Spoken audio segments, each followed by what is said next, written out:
மொழியாய் M கரல் மோதி முளைத்தவள் அவள் கருங்குயில் கண்ணி இளமையில் காணும் அனைத்திலும் காதல் கொடுத்தவள் தாகம் தடைபட தாவம் தடை சொல்ல தமிழ் தானாய் எழுந்து தமிழாய் கிளைத்தவள் தமிழே உன்னை வணங்கி முத்து வரிவதித்து 3 தமிழ் வளர்த்து கற்று கலை மிகுந்த காவியமே தமிழ் நதியில் விளையாடி அவள் இடையில் தவழ்ந்தோடி தென்னன் தென்பாடும் தென்னவனே எங்கள் தலைமை ஆசிரியரே உங்கள் விருது பெற்றமைக்காக வணங்கி என் உரையை நிறைவு செய்கிறேன். நன்றி, வணக்கம்.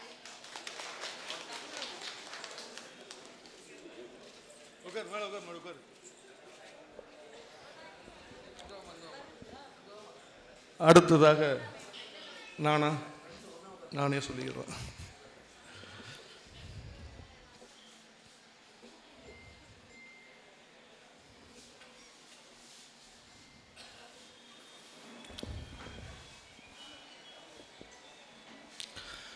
எங்கள் வாழ்வும் எங்கள் வளமும் மங்காத தமிழ் என்று சங்கே முழங்கு. எங்கள் பகைவர் எங்கோ மறைந்தார், இங்குள்ள தமிழர்கள் ஒன்றாதல் கண்டே. இங்கே அமர்ந்திருக்கும் அனைத்து பெரியோர்களுக்கும் சகோதர சகோதரிகளுக்கும் விழாவை அலங்கரித்துக் கொண்டிருக்கும் ஆசிரிய பெருமக்களுக்கும் பேராசிரிய பெருமக்களுக்கும் மற்றும் அனைத்து அமைப்புகளில் இருந்து வந்திருக்கும் அழைப்பிதழ் இல்லாமலே முகநூலையும் வாட்ஸ்அப் குழுக்களையும் பார்த்து திரளாக வந்திருந்து தமிழ்ச்சங்க நிகழ்ச்சியை பெருமைப்படுத்திக் கொண்டிருக்கும் சகோதரர்களே சகோதரிகளே, உங்களுக்கு எல்லாம் என் அன்பின் கோடி வணக்கங்கள். கார்மேகம் கண்டமையில் எழில் தோகை விரித்தாட, வான்மேகம் மழை பொழிய, வளைந்தோடும் காவிரியும் வளம் கொளிக்க, மக்கள் வளம் செலுத்தியிருக்கும் மயிலாடுதுறையில் காவிரியின் நீர் வளத்தால் உழவர்கள் உழைப்பால் நெல்லாடிய களம் நடுவே மயிலாடியது அன்று. புலவர் சொல்லாடிடும் களமாய் திகழும் மயிலாடுதுறை தமிழ்ச்சங்கம் இன்று பெருங்கவி பாரதியின் பிறந்த நாளை பெருமையுடன் கொண்டாடுகிறது.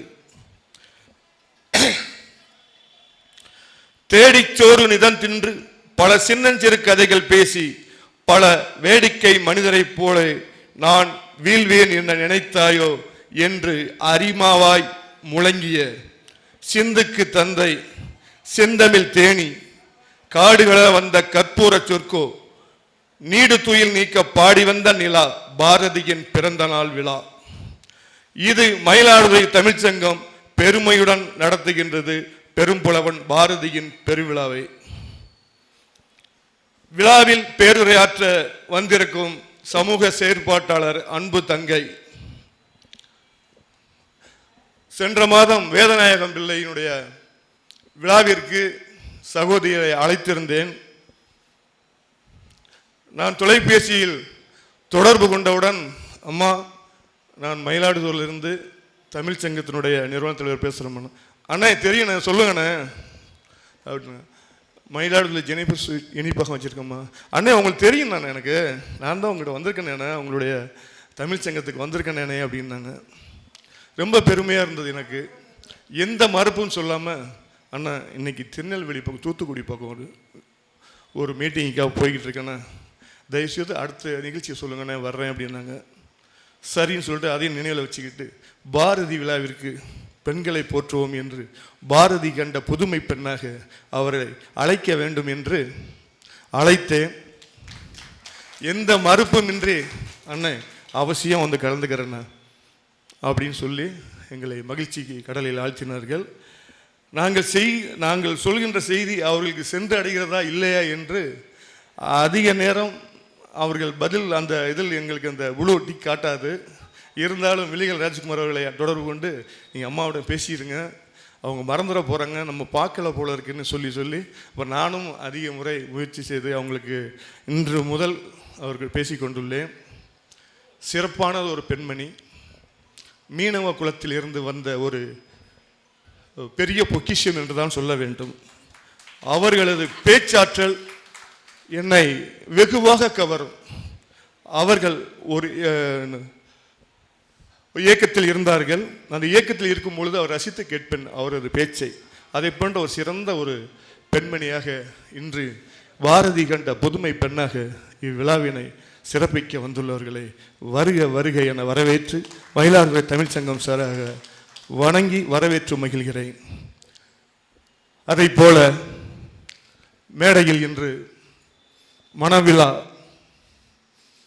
60 கடந்து 61 தொட்ட எனது ஆரோக்கிய நண்பருக்கு சிறப்பு செய்ததில் மயிலாடுதுறை தமிழ்ச்சங்கமும் எனது மனமும் குளிர்ந்து உங்களை போற்றுகிறோம் போற்றுகிறோம் போற்றுகிறோம்.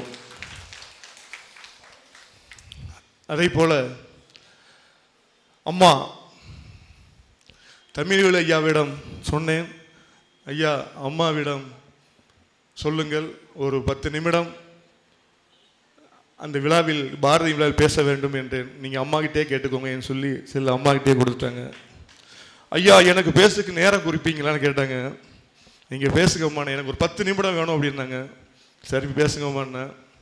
நேற்று முதற்கொண்டு என்னிடம் தொலைபேசி தொடர்பு கொண்டு பேசி இன்று அம்மையும் அப்பனுமாய் வந்திருந்து இவ்விழாவினை சிறப்பித்துக் கொண்டுள்ளார்கள். அவர்களை பற்றி நிறைய பேசணும், ஆனால் அதுக்கான நேரங்கள் இல்லை. அதை போல நன்றியுரையாற்ற வந்திருக்கிறார் ஸ்ரீநிதி. சின்ன குழந்தையா இருக்கும் பொழுது தெரியும், எங்கள் ஊர் பக்கம் வழுவூர் தான் அவருக்கு. நல்ல ஒரு பேச்சாற்றல் உடையவள். அவரது பேச்சையும் நீங்கள் கேட்டுவிட்டு தான் செல்ல வேண்டும் என்பதற்காக அதை முதலே சொல்லுகிறேன். அடுத்ததாக அன்பு தங்கை பேர் என்னம்மா பிரீத்தி, எனது ஆரோக்கிய தங்கை விமலா நாகேஷ் அவர்களுக்கு சற்று உடல் நலம் குறைவான காரணத்தினால் இன்று அவர்கள் வர முடியவில்லை சென்னையில் இருந்து. ஆகவே அவருக்கு மாற்றாக பிரீத்தி என்ற இந்த அன்பு தங்கையை வெளிகள் ராஜ்குமார் மூலியமாக அழைத்தோம். அவர்கள் வந்திருந்து விழாவின் நல்ல சிறப்பானது ஒரு உரையாய் தந்து அமர்ந்துள்ளார்கள். அவர்களையும் வரவேற்று மகிழ்கிறேன். அதே போல கவிச்சரம் பாடிய அன்பு தங்கைகள் இருவரையும் இரு கண்களாக பார்க்கிறேன். புதுசா மேடை ஏறின மாதிரிலாம் அவங்க தெரியல. அருமையான ஒரு பேச்சாற்றல். அதுக்காக தான் எல்லாரும் கை தட்டுங்கன்னு சொல்லி நான் இடைமறித்து சொன்னேன். மேடைக்கே பயப்படுவாங்க, மேடை ஏறுவதற்கே பயப்படும். இதே மாதிரி பெண்களை மேடை ஏற்ற வேண்டும் என்பதற்காகத்தான் இந்த மேடையை நாங்கள் அமைத்தோம். நான் முதல் கொண்டு இந்த இடத்தில் பேசக்கூடாது என்றுதான் சொன்னேன். ஆனால் நீங்கள் நிறுவன தலைவர் நீங்கள் பேசிதான் ஆக வேண்டும் என்று சொன்ன காரணத்தினால் இவ்விடம் நான் இருக்கிறேன் என்று சொல்லி நல்ல பேச்சாற்றல். அதே போல் நம்ம மீனாட்சியும் சரி, அன்பு தங்கை மணிமேகலை நல்ல பெயர் கொண்டவள். காவி தமிழச்சி என்ற பெயரில் முகநூல் முழுமையும் ஆளுமை கொள்பவர். நல்ல ஒரு பாசத்திற்குரிய ஒரு தங்கையாக எனக்கு திகழ்கிறார். உண்மையிலேயே எனக்கு அவர் கிடைத்தது உடன் பிறந்த தங்கையினிடம் இருக்கும் அன்பை விட எனக்கு இத்தங்கையிடம் அதிகம் உண்டு, பாச மலராக என்பதை சொல்லி அடுத்ததாக அன்பு மகள் ஸ்ரீவித்யா சிறப்பான ஒரு மகளாக காவல்துறையில் தஞ்சாவூர் என்ன துணைத் தலைவர் டிஐஜியினுடைய அலுவலராக இருக்கிறார். தமிழ் பணியில் பெரிய ஒரு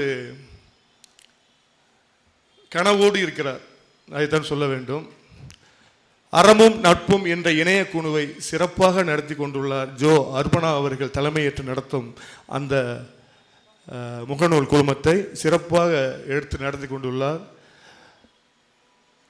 நல்ல ஒரு பாசத்திற்குரிய அப்பா அப்பா என்று என் மகளை போன்றே என்னை அழைக்கும் ஸ்ரீவித்யா அவர்களை வாழ்த்தி மகிழ்கிறேன், வாழ்த்தி மகிழ்கிறேன்.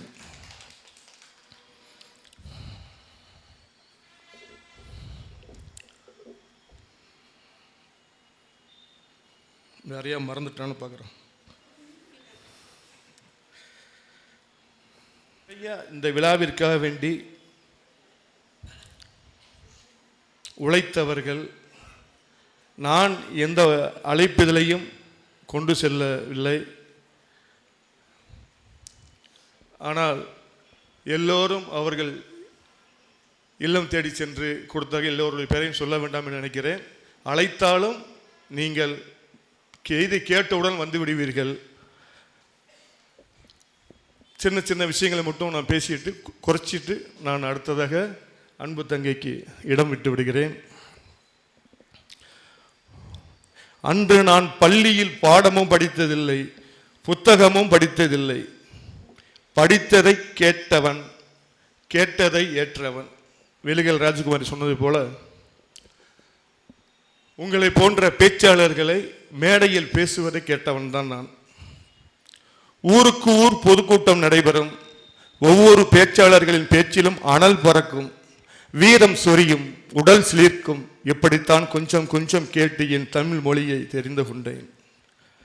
எனக்கு தமிழ் கற்றுத்தந்த ஆசான்களாக நாடக மேடைகளும் பழைய திரைப்படங்களும் சிவாஜி கணேசனின் வசனங்களும் கவியரசு கண்ணதாசனின் உணர்ச்சி மிகு பாடல்களும் பட்டுக்கோட்டையாரின் வீரமிக்க பாடல்களும் மேடையின் நாகரிகமான இலக்கிய பேச்சுக்களும் அவைகளை திரும்ப திரும்ப பேசி உள்வாங்கி கற்றுக்கொண்டதுதான் என்னுடைய புலமை. இன்று அதை போன்ற மேடைகள் இல்லை, திரைப்படங்கள் இல்லை, பாடல்கள் இல்லை. சொல்லிக் கொடுக்க ஆசிரியர்கள் இருந்தாலும் செவிசாய்க்கும் மனநிலையில் மாணவர்கள் இல்லை. அன்றைய மேடைகளில் சேரர், சோழர், பாண்டியர்களை பேசினார்கள். பசுவுக்கு நீதி செய்த மனுநீதி சோழனை பேசினார்கள்.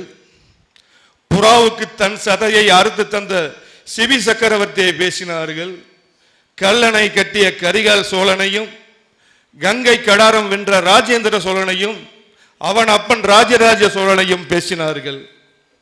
பெற்ற பிள்ளைகளில் செயல் பொறுக்காமல் மனம் வருந்தி வடக்கில் இருந்து உயிர் நீத்த கோப்பெரும் சோழன், ஆரிய படை கடந்த நெடுஞ்செழியன், முதல் தமிழ்ச்சங்கம் வளர்த்த காய்ச்சின வழுதி, கடுங்கோன் பாண்டியன், வெண்தேர் செழியன், அரசியல் கலை இலக்கிய மேடைகளில் இதெல்லாம் பேசினார்களே. புலவர்களை ஆதரித்த ஆய், கொல்லிமலை ஓரி, திருக்கோயிலூர் காரி, முல்லைக்கு தேறிந்த பாரி, மயிலுக்கு போர்வை பொத்திய பேகன் என கடையில் வள்ளல்களும் பேசினார்கள். தமிழ் இலக்கியங்களை நான் படித்ததில்லை, சொல்லித்தான் கேட்டிருக்கிறேன் இவைகளை. அகமா, புறமா, சிலம்பமா, மணிமேகலையா, சிந்தாமணியா, வளையாபதியா, குண்டலகேசியா, கம்பனின் ராமாயணமா, பெரிய புராணமா, தேவரமா, திருவாசகமா, திருவருட்பாவையா, திருமூலரா, பட்டினத்தாரா, 18 சித்தரா, 14 கீழ்கணக்கா, 10 பாட்டா, 8 தொகையா, பழமொழியா, நீதி நெறியா, அந்தாதி பாடிய அருணகிரிநாதரா, கொக்கோகம் எழுதிய அதிவீரராம பாண்டியனா, மனோன்மணியம்மா, பரிதிமார் கலைஞரா, மறைமலை அடிகளாரா, திருவிக்காவா, தேவனைய பாவனரா, புரட்சி கவிஞரா, பழைய செய்யுளா, அண்ணாதியா, பரணியா, கிராமியா பாடலா, குற்றால குறவஞ்சியா, புது கவிதையா வெளுத்து வாங்குவார்களே. தமிழ்நாட்டை பற்றி பேசும் பொழுது இப்படியெல்லாம் சொல்லுவார்கள். குறிஞ்சி, முல்லை, மருதம், நெய்தல், பாலை, ஐவகை நிலமும் பேசப்பட்டது. கொற்கையின், முசிறியின், தொண்டியின், காவிரி, பூம்பட்டினத்தின் கடல் வளமும் துறைமுக பெருமையும் பேசப்பட்டது. முத்தும், யானை தந்தமும், மிளகும், தேக்கும், சந்தனமும், ஏலமும், மயில் தோகையும் வெளிநாடுகளுக்கு தமிழ் தேசம் ஏற்றுமதி செய்ததாக சொல்லப்பட்டது. வரலாற்றை பேசுவார்கள், தலைமுறைகளை வரிசைப்படுத்துவார்கள், கலை இலக்கியத்தை, கலாச்சார பண்பாட்டை அலசுவார்கள். தஞ்சை பெரிய கோயிலை, தாரமங்கலம் சிற்பத்தை, சித்தனவாசல் ஓவியத்தை, காஞ்சிபுரம் கைலாசநாதர் கோயில் சிற்பங்களை, மாமல்லபுரம் கலை வண்ணத்தை, ஆவுடையார் கோவில் அழகை, காவிரியை, கல்லணையை, வைகையை, தாமிரவரணியை, தென்பெண்ணையை, பாலாற்றை, ஆற்றங்கரை நாகரிகத்தை பேசினார்களே. சங்க இலக்கிய நாகரிகத்தை, சிந்து சமவெளி நாகரிகத்தை, ஹராபா நாகரிகத்தை, விஞ்ஞானத்தை, பகுத்தறிவை, சமத்துவத்தை, சகோதர தத்துவத்தை, சமநீதியை, சமூக நீதியை, இனத்தை, மொழியை, என் தமிழர் நாட்டை அன்றைக்கு இளைஞராக இருந்த எங்களுக்கு இலக்கியம் சொன்னது. படிக்க தெரியாதவர்கள் எல்லாம் தமிழை தெளிவாக அன்று உச்சரித்தனர். இன்றோ எழுத படிக்க தெரிந்தவர்கள் எல்லாம் தமிழில் பேச தடுமாறுகிறார்கள். அடடா, எப்படிப்பட்ட மேடைகள், இயல், இசை, நாடகம் இவைகள் எல்லாம் எங்கே தொலைந்தது என்று தெரியவில்லை. இதுவரை நம்மிடம் இருந்த தமிழ் உணர்வை பற்றி பேசினோம். அவற்றை எல்லாம் மீட்டெடுக்க வேண்டிய காலகட்டாயத்தில் நாம் இந்த மேடையிலும் இதை சொல்லிக் கொள்வதற்கு என்ன காரணம் என்று கேட்டால், சென்ற விடுமுறை நாட்களில் ஐயா தமிழ்வேலு அவர்கள் பிள்ளைகளுக்கு தமிழில் எழுத படிக்க முழுமையாக தெரியவில்லை என்ற காரணத்தினால் 15 நாள் நமது மயிலாடுதுறை தமிழ் சங்கத்தில் வைத்து பாடம் ஏற்றி சொல்லிக் கொடுத்து 15 நாட்கள் வீட்டுக்கே செல்லாமல் மனைவியிடம் அவர்களுடைய ஒப்புதலுடன் சிறப்பான ஒரு செயலை செய்தார்கள் என்று அவர்கள் தமிழுக்காகவே வாழ்கின்றார்கள் என்பதை நான் அதிகமாக புரிந்து கொண்டேன். உண்மையிலே எனக்கு அந்த நிகழ்வை செய்து கொடுத்ததில் பெரிய ஒரு மன மகிழ்ச்சி. 40-50 மாணவ மாணவிகள் இப்போ ஒரு 10 பேரை நம்ம சேர்க்கிறதே பெரிய கஷ்டமாக இருக்குது மொழிக்காக வேண்டி. அப்படிப்பட்ட ஒரு பெரும் பணியை செய்து கொடுத்தார்கள். இதை போன்ற ஆசிரியர்கள் நீங்கள் சொன்னாலும் கேட்கறதுக்கு ஆள் இல்லை தான் சொன்னது போல இருந்தாலும் முயற்சியுங்கள். நமது மொழியை பேணி காக்க வேண்டும். பாரதி ஊட்டிய அந்த வீரமும் நமது முன்னோர்கள் ஊட்டிய அந்த தமிழ் மொழியின் உச்சரிப்புகளை என் நாவு எனக்கெல்லாம் திக்குவாய் தான். இந்த தமிழை இந்த கண்ணதாசனுடைய பாடலையும் சிவாஜி கணேசன் வசனத்தையும் தத்தி தத்தி பேசி பேசி தான் இந்த அளவுக்கு இந்த இடத்துல மேடையில் நிற்கிறேன். வேற ஒன்றும் விஷயம் கிடையாது. ஆகவே பேச மொழி நம் மொழியை போல் எம் மொழியும் சிறந்தது இல்லை என்பதை நான் நன்கு அறிந்தவன். ஆகவே உங்கள் இப்போ கூட என்னுடைய பேரன் தான் பாரதியின் பாடல் 2 பாடலை பாடி அதைத்தான் நான் முகநூலில் பதிவிட்டிருந்தேன். இப்பொழுதே கொஞ்சம் கொஞ்சமாக அவனுக்கு நான் ஊட்டி கொண்டுள்ளேன். அவனை சிறந்த ஒரு பேச்சாளனாக உருவாக்க வேண்டும், தமிழை நன்கு கற்றுக் கொடுக்க வேண்டும் என்று. அதை போல் ஒவ்வொரு வீட்டிலேயும் ஒவ்வொருவரும் தன் பிள்ளைகளுக்கு தமிழை கற்றுக் கொடுங்கள். ஒரு இனத்தை அழிக்க வேண்டும் என்றால் ஒரு மொழியை அழிக்க வேண்டும். ஒரு மொழி அழிந்தால் ஒரு இனம் அழிந்துவிடும். நாம் அழிய வேண்டுமா இருக்க வேண்டுமா என்பது நமது கையில் தான் உள்ளது என்பதை சொல்லி எனது பேச்சியை இதுவரைக்கும் செவி கொடுத்து கேட்ட உங்கள் அனைவருக்கும் எனது மனமார்ந்த நன்றியினை உங்கள் பாதங்களில் கோடி மலர்களால் விழுந்து வணங்கி மகிழ்கிறேன். மிக்க நன்றி, வாழ்த்துக்கள். மகள் பேசும் பொழுது ஒரு சின்ன சிக்கல். அப்பா எல்லாவற்றிலும் உயரமானவர். அவருக்காக உள்ள ஒளி வாங்கியை கூட எனக்கு ஏற்ற வகையில் பேசி ரீச் செய்ய வேண்டும். எல்லாவற்றிலும் தமிழ் அழகான மொழி. அந்த தமிழை அற்புதமான சொற்பதங்களால் ஆண்ட அப்பாவிற்கு நன்றி.